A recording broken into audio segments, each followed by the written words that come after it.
Guys, another day, another vlog.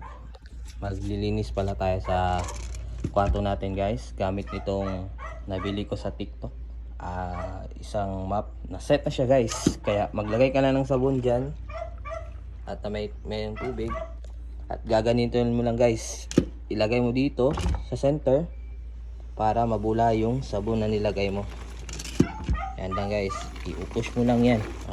Gamit dito yung yan, push mo lang yan, mabubula yung sabon guys. Ito yung gamit mo para ma-mix yung sabon mong nilagay. After that nan guys, dito ka na naman para mamala yung basa dito sa part sa second na to. Ito. Okay, same lang guys. Ganyan. Same lang. Yan.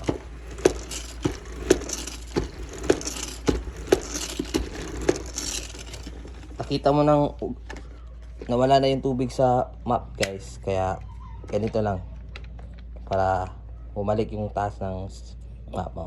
Lock mo lang to at i-mop mo dito.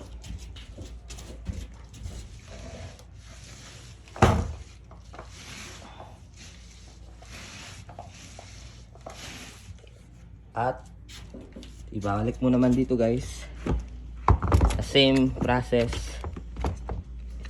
Nailagay mo sa sentro para malagyan ng sabon yung mop.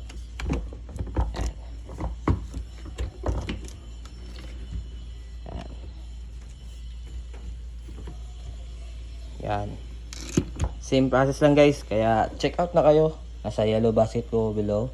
At sana i-like yung video na to at subscribe to my channel for another video. Salamat!